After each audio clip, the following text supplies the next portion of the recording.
वाहिगुरु जी का खालसा वाहिगुरु जी की फतेह। सतनाम श्री वाहिगुरु साहिब जीओ।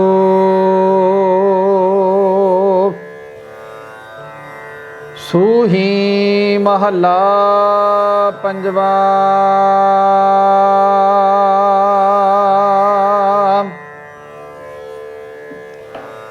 धन सुहागण जो प्रभु पछानै, मानै हुक्म तजै अब मानै।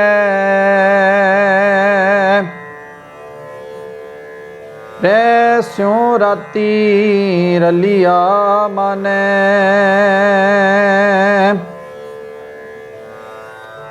धन सुहागन जो प्रभु पछानै, मानै हुक्म तजै अब मानै। रैस्यों राती रलिया मानै,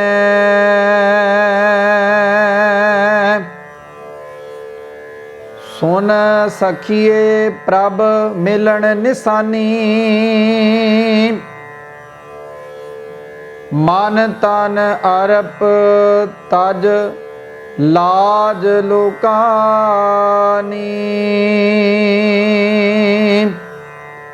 रहाव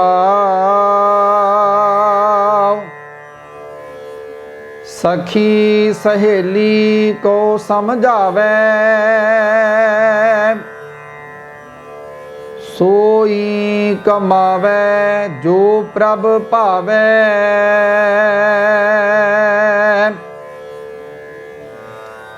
सा सुहागण अंक समावे,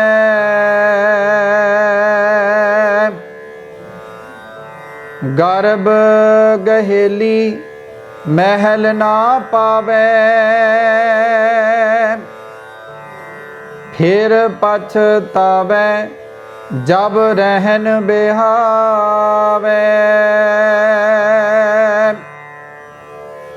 कर्महीन मन मुख दुख पावे, बिनो करी जे जाना दूर। प्रभ अबनासी रेहा भरपूर। जन नानक गावे देख हदूर। बिनो करी जे जाना दूर। प्रभ अबनासी रेहा भरपूर। जन नानक गावे देख हदूर। वाहिगुरु जी का खालसा वाहिगुरु जी की फतेह। परम सत्कारयोग गुरु सवारी साध संगत जीओ, आप जी वड्डे भागां वाले हो जो कि आप जी ने अज दे इन्हां पावन बचनां नूं सरवण करके अपने जीवन सफल कीते हन।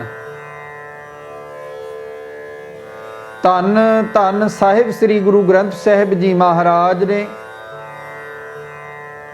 सोहणे सिंघासन ते शोभाएमान प्रकाशवान होके श्री सचखंड साहिब विखे अमृत वेले जो अमृतमयी बचन समुची कायनात ते समुचे जगत नूं बख्शिश कीते सन। सो आप समूह संगतां ने बड़े प्यार अते सत्कार दे नाल इन्हां पावन वचनां नूं सरवण कीता है जी।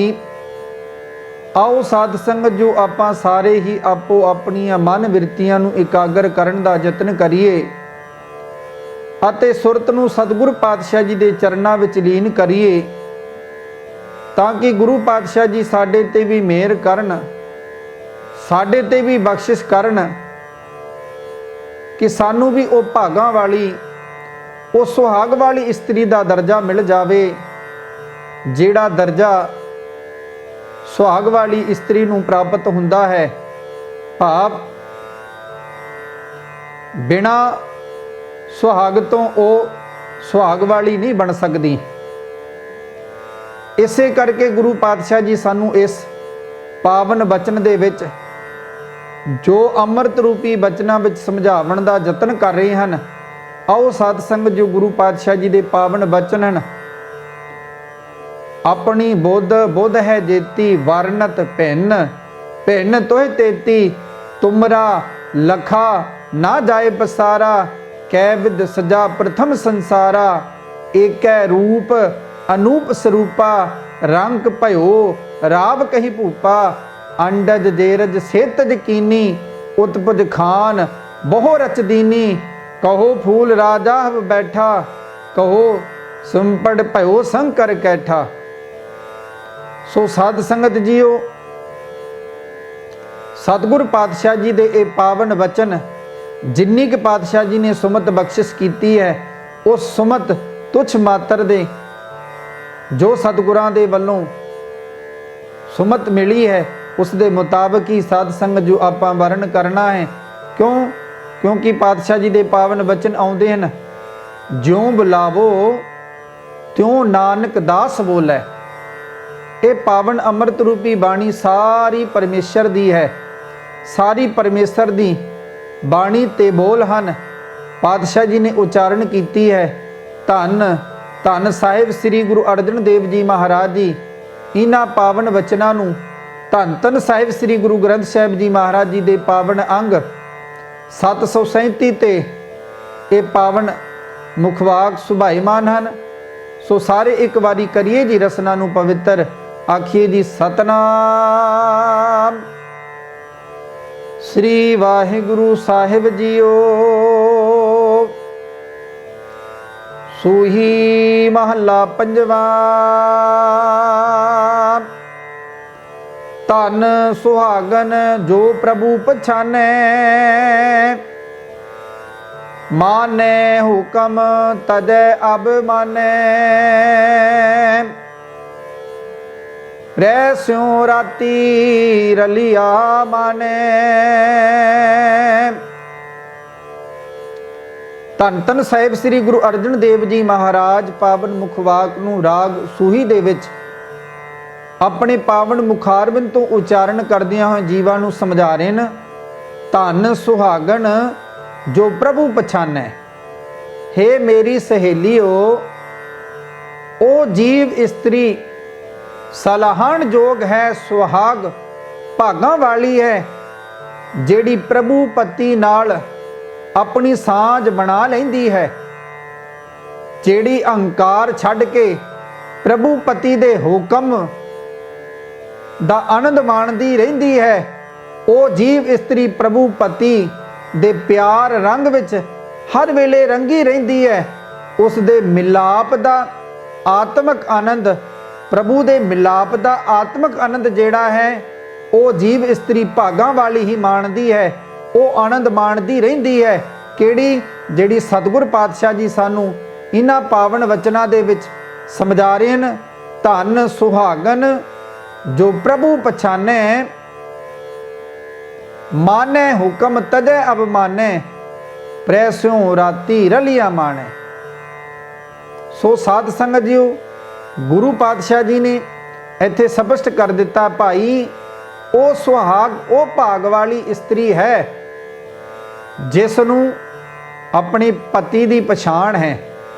ਜਿਸ ਜੀਵ ਇਸਤਰੀ ਨੇ ਉਸ ਮਾਲਕ ਪ੍ਰਭੂ ਨੂੰ, ਜਿਸ ਨੇ ਆਪਣੇ ਉਸ ਮਾਲਕ ਪ੍ਰਭੂ ਪਤੀ ਦੀ ਪਛਾਣ ਕਰ ਲਈ ਹੈ, ਜਿਵੇਂ ਗੁਰੂ ਪਾਤਸ਼ਾਹ ਜੀ ਫਰਮਾਨ ਕਰਦੇ ਨੇ, ਪ੍ਰੈ ਸਿਉ ਰਾਤੀ ਰਲਿਆ ਮਾਣੈ।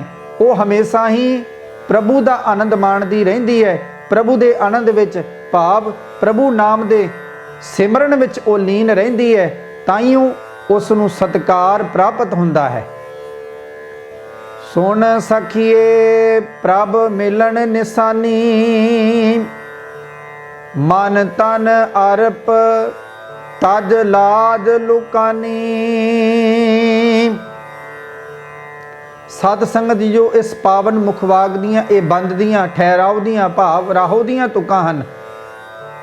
ਸਤਿਗੁਰੂ ਗੁਰੂ ਅਰਜਨ ਦੇਵ ਜੀ ਮਹਾਰਾਜ ਜੀ ਦੇ ਇਹ ਪਾਵਨ ਬਚਨ ਜਿਹੜੇ ਸਾਨੂੰ ਸੰਸਾਰਿਕ ਗਿਆਨ ਦੇ ਰਹੇ ਹਨ।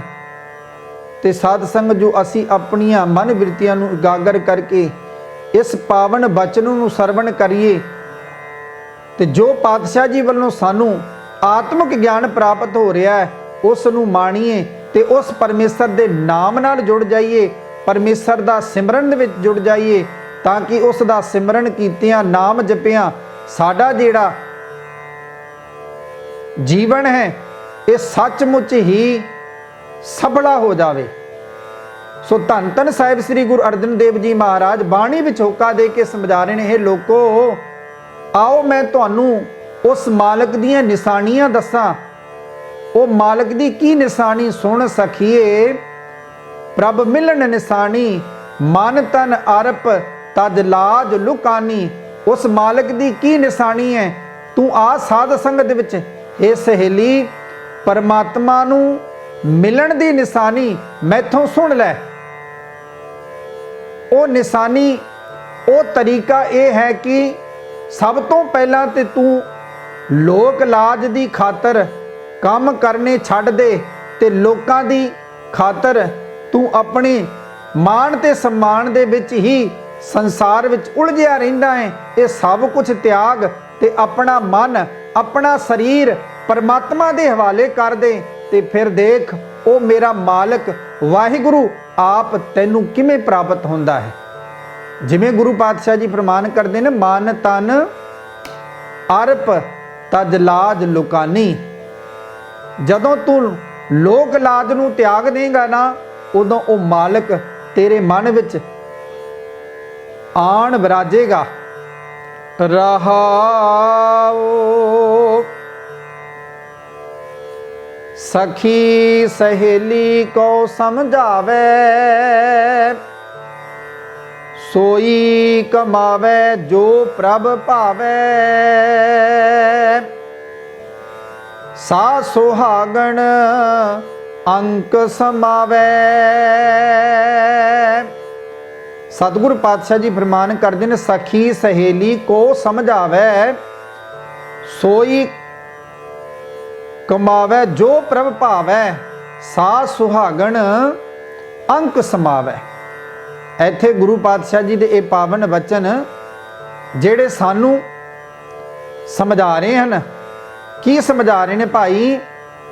ਇੱਕ ਸਤਸੰਗੀ ਸਹੇਲੀ ਦੂਜੇ ਸਤਸੰਗੀ ਸਹੇਲੀ ਨੂੰ ਪ੍ਰਭੂ ਪਤੀ ਦੇ ਮਿਲਾਪ ਦੇ ਤਰੀਕੇ ਬਾਰੇ ਸਮਝਾਉਂਦੀ ਹੈ ਤੇ ਆਖਦੀ ਹੈ ਕਿ ਜਿਹੜੀ ਜੀਵ ਇਸਤਰੀ ਉਹ ਕੁਝ ਕਰਦੀ ਹੈ ਜੋ ਪ੍ਰਭੂ ਪਤੀ ਨੂੰ ਚੰਗਾ ਲੱਗਦਾ ਹੈ, ਜੋ ਉਸ ਮਾਲਕ ਨੂੰ ਭਾ ਜਾਂਦਾ ਹੈ, ਉਹ ਇਸਤਰੀ ਕਰਦੀ ਹੈ, ਤਾਂ ਗੁਰੂ ਪਾਤਸ਼ਾਹ ਜੀ ਫਰਮਾਨ ਕਰਦੇ ਨੇ, ਆ ਜਦੋਂ ਉਸ ਪ੍ਰਭੂ ਨੂੰ ਇਹ ਸਭ ਕੁਝ ਭਾ ਜਾਂਦਾ ਹੈ, ਭਾਵ ਚੰਗਾ ਲੱਗਦਾ ਹੈ, ਉਹ ਸੁਹਾਗ ਭਾਗਾਂ ਵਾਲੀ ਜੀਵ ਇਸਤਰੀ ਉਸ ਪ੍ਰਭੂ ਦੇ ਚਰਨਾਂ ਵਿੱਚ ਲੀਨ ਰਹਿੰਦੀ ਹੈ, ਭਾਵ ਉਸ ਦੀਆਂ ਨਾਮ ਦੀਆਂ ਵਡਿਆਈਆਂ ਕਮਾਉਂਦੀ ਹੈ, ਭਾਵ ਉਸ ਦੇ ਗੁਣਾਂ ਨੂੰ ਉਹ ਗਾਉਂਦੀ ਹੈ, ਉਸ ਦੇ ਗੁਣਾਂ ਨੂੰ ਗਾ ਗਾ ਕੇ ਭਾਵ ਉਹ ਰਸ, ਉਹ ਆਨੰਦ ਪ੍ਰਾਪਤ ਕਰ ਲੈਂਦੀ ਹੈ, ਜਿਸ ਰਸ ਜਿਸ ਆਨੰਦ ਦੀ ਖਾਤਰ ਸਾਨੂੰ ਇਹ ਸੋਹਣਾ ਜੀਵਨ ਪ੍ਰਾਪਤ ਹੋਇਆ ਹੈ। ਅੰਤ ਵਿੱਚ ਉਹ ਰਸ ਨੂੰ ਤੇ ਉਹ ਆਨੰਦ ਨੂੰ ਮਾਣ ਕੇ ਉਸ ਅੰਕ ਉਸ ਪਰਮਾਤਮਾ ਵਿੱਚ ਹੀ ਸਮਾ ਜਾਂਦੀ ਹੈ, ਉਸ ਦੇ ਵਿੱਚ ਹੀ ਉਹ ਲੀਨ ਹੋ ਜਾਂਦੀ ਹੈ। ਗਰਭ ਗਹੇਲੀ ਮਹਿਲ ਨਾ ਪਾਵੇ, ਫਿਰ ਪਛਤਾਵੇ ਜਬ ਵੇਹਾਵੇ।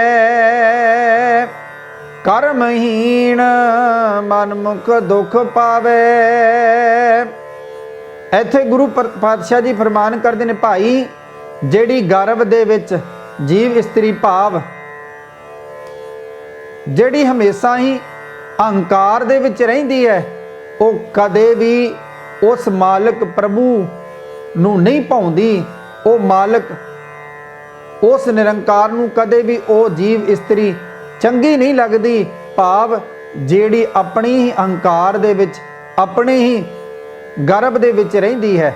ਪਰ ਜਿਹੜੀ ਜੀਵ ਇਸਤਰੀ ਅਹੰਕਾਰ ਵਿੱਚ ਫਸੀ ਰਹਿੰਦੀ ਹੈ, ਉਹ ਪ੍ਰਭੂ ਪਤੀ ਦੇ ਚਰਨਾਂ 'ਚ ਥਾਂ ਪ੍ਰਾਪਤ ਨਹੀਂ ਕਰ ਸਕਦੀ। ਜਦੋਂ ਜ਼ਿੰਦਗੀ ਦੀ ਰਾਤ ਬੀਤ ਜਾਂਦੀ ਹੈ, ਤਦੋਂ ਉਹ ਪਛਤਾਉਂਦੀ ਹੈ। ਆਪਣੇ ਹੀ ਮਨ ਦੇ ਪਿੱਛੇ ਤੁਰਨ ਵਾਲੀ ਉਹ ਮੰਦ ਭਾਗਣ ਜੀਵ ਇਸਤਰੀ ਸਦਾ ਹੀ ਦੁੱਖ ਪਾਉਂਦੀ ਰਹਿੰਦੀ ਹੈ। ਭਾਵ ਕਦੇ ਵੀ ਉਸ ਮਾਲਕ ਦੀ ਉਹ ਖੁਸ਼ੀ ਤੇ ਉਸ ਮਾਲਕ ਦੀ ਕਦੇ ਵੀ ਉਹ ਪ੍ਰਸੰਨਤਾ ਨਹੀਂ ਲੈ ਸਕਦੀ। ਬਿਨੋ ਕਰੀ ਜੇ ਜਾਣਾ ਦੂਰ, ਪ੍ਰਭ ਅਬਨਾਸੀ ਰਹਾ ਭਰਪੂਰ। ਜਨ ਨਾਨਕ ਗਾਵੇ ਦੇਖ ਹਦੂਰ। ਸਤਿਗੁਰ ਪਾਤਸ਼ਾਹ ਗੁਰੂ ਅਰਜਨ ਦੇਵ ਜੀ ਮਹਾਰਾਜ ਜੀ ਲਾਸਟ ਪੰਕਤੀਆਂ ਵਿੱਚ ਸਮਝਾਉਂਦੇ ਹਨ, ਬਿਨੋ ਕਰੀ ਜੇ ਜਾਣਾ ਦੂਰ, ਪ੍ਰਭ ਅਵਨਾਸੀ ਰਹਾ ਭਰਪੂਰ। ਜਨ ਨਾਨਕ ਗਾਵੇ ਦੇਖ ਹਦੂਰ। हे ਭਾਈ, ਲੋਕ ਲਾਜ ਦੀ ਖਾਤਰ ਮੈਂ ਤਾਂ ਹੀ ਪ੍ਰਮਾਤਮਾ ਦੇ ਦੀਦਾਰ ਤੇ ਅਰਦਾਸ ਕਰਾਂ ਜੇ ਮੈਂ ਉਸ ਨੂੰ ਕਿਤੇ ਦੂਰ ਵਸਦਾ ਸਮਝਾਂ। ਉਹ ਤੇ ਹਰ ਵੇਲੇ ਮੇਰੇ ਨਾਲ ਹੈ, ਮੇਰੇ ਅੰਗ ਸੰਗ ਹੈ। ਉਹ ਨਾਸ ਰਹਿਤ ਪ੍ਰਮਾਤਮਾ ਦਾ ਹਰ ਥਾਂ ਪ੍ਰਮਾਤਮਾ ਦੀ ਮੌਜੂਦਗੀ ਹੈ। ਹਰ ਥਾਂ ਹਰ ਇੱਕ ਜੀਵ ਦੇ ਵਿੱਚ ਪ੍ਰਮਾਤਮਾ ਵਸਿਆ ਹੋਇਆ ਹੈ। ਧੰਨ ਧੰਨ ਸਾਹਿਬ ਸ੍ਰੀ ਗੁਰੂ ਅਰਜਨ ਦੇਵ ਜੀ ਮਹਾਰਾਜ ਵੱਡੇ ਸਤਿਗੁਰੂ ਗੁਰੂ ਨਾਨਕ ਪਾਤਸ਼ਾਹ ਜੀ ਦੇ ਨਾਮ ਦੀ ਮੋਹਰ ਲਾ ਕੇ ਸਮਝਾਰਨ ਦਾਸ ਨਾਨਕ ਤਾਂ ਉਸ ਨੂੰ ਆਪਣੇ ਅੰਗ ਸੰਗ ਵਸਦਾ ਵੇਖ ਕੇ ਉਸ ਦੀ ਸਿਫਤ ਸਲਾਹ ਹੀ ਕਰਦਾ ਰਹਿੰਦਾ ਹੈ। ਭਾਵ ਉਸ ਮਾਲਕ ਦੇ ਹੀ ਆਨੰਦ ਗੁਣਾ ਵਿੱਚ ਲੀਨ ਹੋ ਕੇ ਸਤਿਗੁਰ ਪਾਤਸ਼ਾਹ ਜੀ ਫਰਮਾਨ ਕਰਦੇ ਨੇ, ਉਹਨਾਂ ਨੂੰ ਪਤਾ ਹੈ ਕਿ ਉਹ ਮੇਰਾ ਮਾਲਕ ਹਰ ਵੇਲੇ ਮੇਰੇ ਨਾਲ ਹੈ। ਭਾਵ ਪਾਤਸ਼ਾਹ ਜੀ ਦੇ ਪਾਵਨ ਵਚਨ ਆਉਂਦੇ ਹਨ, ਹਰ ਕਾ ਨਾਮ ਹਿਰਦੈ ਨਿਤ ਧਿਆਈ, ਸੰਗੀ ਸਾਥੀ ਸਗਲ ਤਰਾਈ। ਗੁਰ ਮੇਰੇ ਸੰਗ ਸਦਾ ਹੈ ਨਾਲੇ, ਸਿਮਰ ਸਿਮਰ ਤਿਸ ਸਦਾ ਸਮਾਲੇ। ਤੇਰਾ ਕੀਆ ਮੀਠਾ ਲਾਗੈ, ਹਰ ਨਾਮ ਪਦਾਰਥ ਨਾਨਕ ਮੰਗੈ। ਜਦੋਂ ਤੂੰ ਇਸ ਬਾਣੀ ਨੂੰ ਸਮਝੇਗਾ, ਬਾਣੀ ਦੇ ਬੋਲਾਂ ਨੂੰ ਸਮਝੇਗਾ ਤੇ ਸੱਚ ਜਾਣਨੀ ਤੇਰੇ ਅੰਦਰ ਇਹ ਵਿਸ਼ਵਾਸ ਕਾਇਮ ਹੋ ਜਾਵੇਗਾ ਕਿ ਮੇਰਾ ਪ੍ਰਮਾਤਮਾ ਮੇਰੇ ਮਨ ਵਿੱਚ ਹੈ, ਮੇਰਾ ਪ੍ਰਮਾਤਮਾ ਹਰ ਵੇਲੇ ਮੇਰੇ ਨਾਲ ਹੈ। ਭਾਵੇਂ ਮੈਂ ਕੋਈ ਮਾੜਾ ਕਰਮ ਕਰਦਾ ਤੇ ਉਹ ਮਾਲਕ ਪ੍ਰਮਾਤਮਾ ਵੇਖਦਾ ਹੈ, ਚੰਗਾ ਕਰਦਾ ਤਾਂ ਵੀ ਉਹ ਮਾਲਕ ਪ੍ਰਮਾਤਮਾ ਦੇਖਦਾ ਹੈ। ਇਹ ਸੱਚ ਮੰਨ ਲਈ। ਜਦੋਂ ਤੂੰ ਇੰਨਾ ਵਿਚਾਰ ਕਰੇਗਾ ਆਪਣੇ ਜੀਵਨ ਦੇ ਵਿੱਚ ਤੇ ਤੂੰ ਕਦੇ ਕਿਸੇ ਦਾ ਮਾੜਾ, ਕਿਸੇ ਦੀ ਠੱਗੀ, ਕਿਸੇ ਨਾਲ ਝੂਠ, ਕਿਸੇ ਨਾਲ ਈਰਖਾ ਨਹੀਂ ਕਰ ਸਕਦਾ, ਕਿਉਂਕਿ ਤੈਨੂੰ ਸਮਝ ਆ ਗਈ ਕਿ ਉਹ ਪ੍ਰਮਾਤਮਾ ਮੇਰੇ ਨਾਲ ਹੀ ਵਸਦਾ ਹੈ, ਉਹ ਮਾਲਕ ਮੇਰੇ ਨਾਲ ਹੀ ਹੈ, ਹਰ ਵੇਲੇ ਮੇਰੇ ਨਾਲ ਹੈ, ਅੰਗ ਸੰਗ ਹੈ। ਜਦੋਂ ਇਸ ਗੱਲ ਦੀ ਸਾਨੂੰ ਸਮਝ ਆਵੇਗੀ ਤਾਂ ਹੀ ਉਹ ਸਾਨੂੰ ਜੀਵਨ ਜਿਉਣ ਦੀ ਜਾਚ ਵੀ ਸਮਝ ਆ ਜਾਵੇਗੀ, ਜੋ ਗੁਰੂ ਨਾਨਕ ਪਾਤਸ਼ਾਹ ਜੀ ਦੇ ਨਾਮ ਦੀ ਮੋਹਰ ਲਾ ਕੇ ਸਤਿਗੁਰੂ ਗੁਰੂ ਅਰਜਨ ਦੇਵ ਜੀ ਮਹਾਰਾਜ ਸਾਨੂੰ ਇਸ ਪਾਵਨ ਮੁਖਵਾਕ ਦੀਆਂ ਲਾਸਟ ਪੰਕਤੀਆਂ ਵਿੱਚ ਸਮਝਾ ਰਹੇ ਨੇ। ਆਓ ਸਾਰੇ ਬੜੇ ਪਿਆਰ ਨਾਲ ਸਰਵਣ ਕਰੀਏ ਜੀ। ਬਿਨੋ ਕਰੀ ਜੇ ਜਾਣਾ ਦੂਰ, ਪ੍ਰਭ ਅਬਨਾਸੀ ਰਹਾ ਭਰਪੂਰ। ਜਨ ਨਾਨਕ ਗਾਵੇ ਦੇਖ ਹਦੂਰ। ਸੋ ਸਾਧ ਸੰਗਤ ਜੀਓ, ਪਾਵਨ ਬਾਣੀ ਦੀ ਵਿਚਾਰਾਂ ਕਰਦੀਆਂ ਬੇਅੰਤ ਭੁੱਲਾਂ ਗਲਤੀਆਂ ਹੋ ਗਈਆਂ ਹੋਣਗੀਆਂ। ਗੁਰੂ ਅਤੇ ਗੁਰੂ ਦੀ ਸੰਗਤ ਬਖਸ਼ਣਯੋਗ ਹੈ। ਜੇ ਕਿਸੇ ਕੋਈ ਮਾਈ ਭਾਈ ਦਾ ਚੰਗਾ ਸੁਝਾਅ ਹੋਵੇ ਜੋ ਦਾਸ ਨਾਲ ਸਾਂਝ ਕਰਨੇ ਚਾਹੁੰਦੇ ਹੋਵਣ, ਸੋ ਸਾਧ ਸੰਗਤ ਜੋ ਦਾਸ ਦਾ ਇੰਡੀਆ ਦਾ ਨੰਬਰ ਹੈ, ਆਪ ਜੀ ਦਾਸ ਨਾਲ ਸਾਂਝ ਕਰ ਸਕਦੇ ਹੋ ਜੀ। 8750 10 63 75 ਆਪ ਜੀ ਇਸ ਨੰਬਰ ਤੇ ਦਾਸ ਨਾਲ ਸੰਪਰਕ ਕਰ ਸਕਦੇ ਹੋ। ਜਾਂ ਆਪ ਜੀ ਚੱਕਦੇ ਟੀਵੀ ਦੀ ਵੈਬਸਾਈਟ ਤੇ ਵੀ ਆਪਣੇ ਸੁਝਾਅ ਦਾਸ ਨੂੰ ਦੇ ਸਕਦੇ ਹੋ ਜੀ। ਬਾਣੀ ਗੁਰੂ ਦੀ ਹੈ, ਭੁੱਲਾਂ ਦੱਸਦੀਆਂ ਹਨ, ਬਾਣੀ ਪੱਲੇ ਬੰਨ ਲਿਓ, ਭੁੱਲਾਂ ਦੱਸਦੀਆਂ ਝੋਲੀ ਪਾ ਦਿਓ। ਬੁਲਾਓ ਜੀ ਫਤਿਹ, ਕਰੋ ਜੀ ਰਸਨਾ ਨੂੰ ਪਵਿੱਤਰ। ਵਾਹਿਗੁਰੂ ਜੀ ਕਾ ਖਾਲਸਾ, ਵਾਹਿਗੁਰੂ ਜੀ ਕੀ ਫਤਿਹ।